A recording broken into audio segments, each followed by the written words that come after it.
Sir George Everest का 233वां जन्मदिन पर्यटन विभाग ने सादगी से सर जॉर्ज एवरेट हाउस में जमकर मनाया। इस मौके पर उनकी प्रतिमा पर माल्यार्पण किया गया। साथ ही इतिहासकार गोपाल भारद्वाज सहित विभाग के अधिकारी, कर्मचारी और पर्यटक मौजूद रहे। इस मौके पर पर्यटन अधिकारी हीरालाल आर्य ने बताया कि सर जॉर्ज एवरेस्ट ने मसूरी में रहकर ही पूरे भारत का नक्शा बनाया और हिमालय की चोटियों को नापा। देखिए, जैसे आप जानते हैं वो भारत के सर्वे जनरल भी रहे हैं और सुपरिंटेंडेंट भी रहे हैं ग्रेट टिग्नोमेट्रिकल सर्वे के। और मसूरी में उनका कार्यकाल करीबन 1832 में वो आ गए थे और 1843 में रिटायर होकर वो इंग्लैंड जब वापस गए तब तक वो यहीं रहे। और यहाँ पे उन्होंने अपना वो उनका फील्ड ऑफिस भी था और टेबल वर्क भी करते थे। जो हिंदुस्तान का जो आज हम मैप देखते हैं पूरे सब कॉन्टिनेंट का, वो जब फील्ड वर्क करते थे तो यहीं पे वो फिर उसको पेपर जब किया करते थे, टेबल वर्क जो होता था। और उनके सारे असिस्टेंट जितने उनके बैचलर्स थे और असिस्टेंट थे वो सब यहीं पे आया करते थे। और आज उनका 137वां वर्ष है, जन्मदिन दिवस है। और आप जानते हैं वो यहाँ 12 वर्ष रहे तो वो पर्यटन विभाग उनका जन्मदिन मनाता है हर साल। और उन्होंने वो उसका आपने देखा है रेनोवेशन कर दिया, जिस घर में वो रहते थे काफ़ी जीर्णशीर्ण अवस्था में था। तो ये मसूरी वालों के लिए बहुत अच्छा है। और जिन्होंने ये जॉर्ज एवरेस्ट का नाम माउंट एवरेस्ट पे रखा है वो एंड्रू वॉ थे।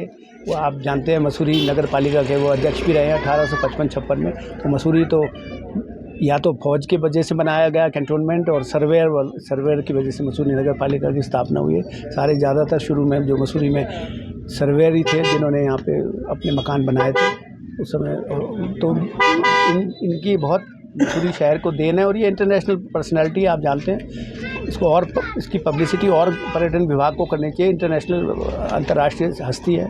विभाग द्वारा जो है सादगी के साथ और उनके जो मूर्ति है उस पे फूल मालाओं के साथ जो है उनका जन्मदिन मनाया गया। उस अवसर पर DIG शिव कुमार जी और इतिहासकार भारद्वाज जी, गोविंद भारद्वाज जी और पर्यटक एवं अन्य स्टाफ वहाँ पर उपस्थित थे। ये तो जॉर्ज साहब की बहुत बड़ी उपलब्धियाँ हैं कि उन्होंने यहीं से जो है हिमालय के सारी चोटियों का और हिंदुस्तान का जो नक्शा है वो यहीं से उन्होंने बनवाया। ने माल रोड सुधारीकरण के कार्य के साथ ही विभिन्न मुद्दों पर सरकार पर गंभीर आरोप लगाए। उन्होंने कहा कि माल रोड सुधारीकरण के कार्य के चलते इस बार जहां 20% कम पर्यटक मसूरी आए, वहीं सोशल मीडिया पर शहर की छवि खराब हो गई। उन्होंने कहा कि मसूरी मॉल रोड में अब तक केवल 50% ही कार्य हो पाया है। मुद्दे तो मसूरी में समस्याएं का एक जाल सा बन गया है, लेकिन मैं आज मुख्य 4 बिंदुओं को लेकर यहाँ पर प्रेस कॉन्फ्रेंस की थी। उसमें मेरा प्रमुख मुद्दा फिर माल रोड ये है, जो माल रोड की जो दुर्दशा है उसको लेकर हमारे पूर्व मुख्यमंत्री हरीश रावत जी ने भी यहाँ पे धरना दिया था।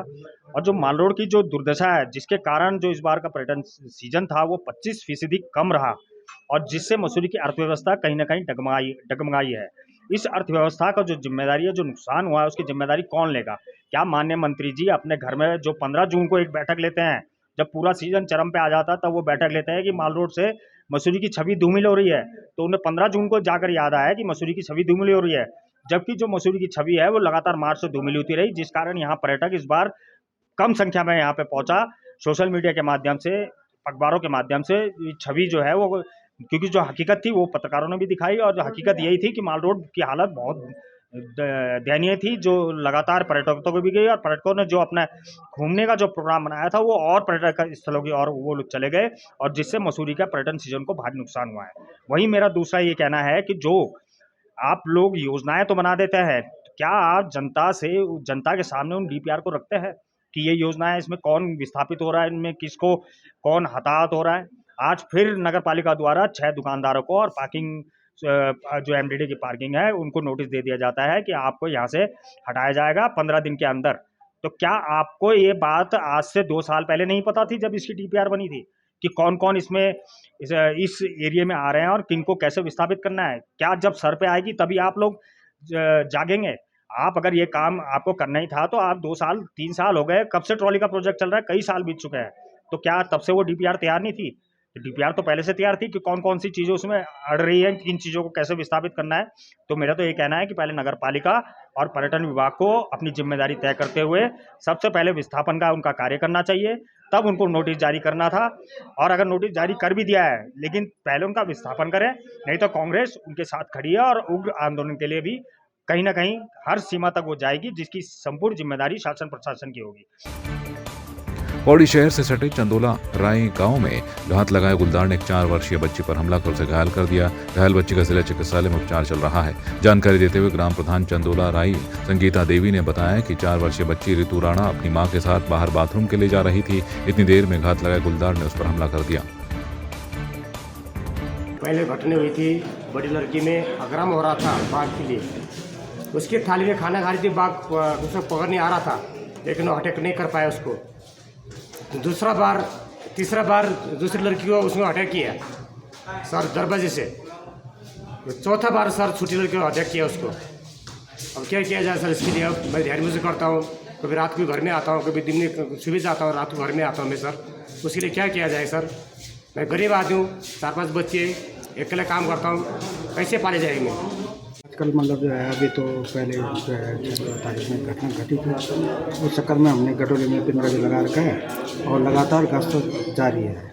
तो घटना के बाद मुझे लग रहा कि गुलदार जो है रोड के नीचे चला गया। उसके बाद ये भी था कि बैंगवाड़ी में भी गया, तो बैंगवाड़ी में तब से जो है ये रोड के ऊपर नहीं गया, तब से रोड के नीचे घूम रहा है।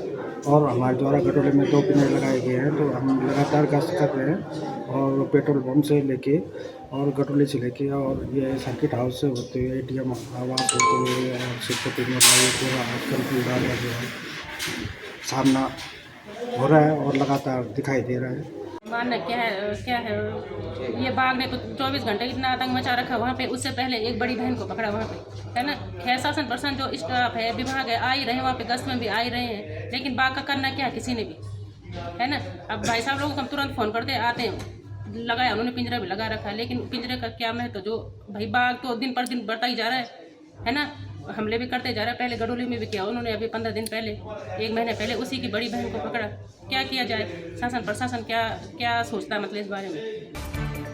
पर्यटक नगरी मसूरी में इस वर्ष पर्यटकों की संख्या में भारी गिरावट आई है, जिसका कारण व्यापारियों में भी बेचैनी देखी जा रही है। पिछले वर्ष के मुकाबले इस वर्ष बहुत ही कम संख्या में पर्यटक मसूरी आए हैं। इससे जहां व्यापारियों में बेचैनी है, वहीं पर्यटन के लिए ये शुभ संकेत नहीं है। माना जा रहा है कि इस वर्ष पर्यटक कश्मीर की ओर रुख कर रहे हैं, जिस कारण यहाँ पर पर्यटकों की संख्या में कमी आई है। निश्चित रूप से वर्ष 2023-24 अभी तक जो है लगभग अगर अनुमान किया जाए आंकड़ों पे तो 20% पर्यटक की संख्या कम रही है, जिसका मुख्य कारण जो है हम मानते हैं, एक तो माह मई में और जून में मौसम की मार रही है। मौसम दुर्भाग्यपूर्ण मौसम जो है, बारिशें काफ़ी रही हैं। नॉर्मली मई जून में बारिशें नहीं होती हैं, जुलाई से मानसून लगता है। मानसून की बारिशें नहीं थी, परंतु अनयूजुअल बारिशें थी। डिस्टर्बेंस के तहत काफ़ी बारिशें हमको हुई हैं। उसके अलावा जो हमारा सौंदर्यीकरण का कार्य जो माल रोड पे हुआ है, उसमें थोड़ा सा आपसी समन्वय की कमी रही है विभागों में, जिसके तहत विलम्ब हुआ है थोड़ा सा। उससे सोशल मीडिया के तहत कुछ नेगेटिव पब्लिसिटी शेयर की हुई है, जो कि एक कारण है जिससे कि हमारा व्यवसाय में कमी आई है। माह जनवरी 23 से और जून 23 तक जो है, अभी तक जिन लोगों ने स्टे किया है यहाँ पर मसूरी में 7,79,489 पर्यटक यहाँ पे आए हैं। और जो साइट सीन देखने आते हैं डे टू डे 14,15,057 लोगों ने यहाँ पर जो है साइट सीन भ्रमण किया है दिन के। और गत वर्ष जो है जनवरी से जून तक जो है 8,58,018 पर्यटकों ने यहाँ पे प्रवास किया है और 17,77,924 पर्यटक यहाँ पे साइट सीन देखने के लिए आए हैं। ज़रूर हुआ है 78,000 समथिंग के आसपास जो है, इतना टूरिस्ट कम हुआ है। और मैं जहाँ तक समझ पा रहा हूँ कि उसका कारण भी ये है कि माल रोड की जो काम चल रहा है माल रोड पे या मसूरी के आसपास सराउंड एरिया में जो भी कार्य चल रहा है, उसकी वजह से थोड़ा टूरिस्ट कम आए हैं। पर्यटक नगरी मसूरी में इस वर्ष पर्यटकों की संख्या में भारी गिरावट आई है, जिसका कारण व्यापारियों में भी बेचैनी देखी जा रही है। पिछले वर्ष के मुकाबले इस वर्ष बहुत ही कम संख्या में पर्यटक मसूरी आए हैं। इससे जहां व्यापारियों में बेचैनी है, वहीं पर्यटन के लिए ये शुभ संकेत नहीं है। माना जा रहा है कि इस वर्ष पर्यटक कश्मीर की ओर रुख कर रहे हैं, जिस कारण यहाँ पर पर्यटकों की संख्या में कमी आई है। वर्ष 2016 के बहुचर्चित स्टिंग ऑपरेशन मामले में पूर्व मुख्यमंत्री हरीश रावत समेत कानपुर विधायक उमेश कुमार, कांग्रेस के वरिष्ठ नेता मदन सिंह बिष्ट और हरक सिंह रावत को सीबीआई ने कोर्ट में समन होने के लिए कुछ दिन पहले नोटिस भेजा था। हालांकि अब इस मामले में कोई खास निष्कर्ष नहीं निकला है, जबकि कोर्ट ने 15 जुलाई की डेट इस मामले की सुनवाई के लिए तय की है।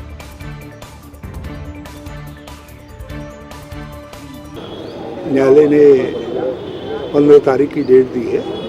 जैसे जैसे कार्रवाई आगे बढ़ेगी, हमारा पूरा सहयोग। अच्छा सर, हम पहले स्पष्ट कर चुके हैं कि सत्यमेव जयते, सत्य हमारे पक्ष में है। न्यायालय पर हमें पूरा भरोसा है।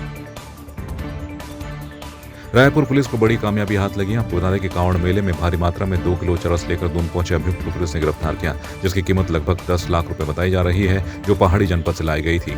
वहीं एसएसपी ने बताया कि अभियुक्त चमोली का रहने वाला है और देहरादून के डीबीएस कॉलेज का छात्र है और शादी के खर्चे के लिए प्रयुक्त रुपए नहीं होने के कारण वो अपने मित्र के साथ जनपद चमोली और जोशीमठ आदि क्षेत्रों से चरस एकत्रित कर उसे कांवड़ मेले में बेचने की फिराक में था।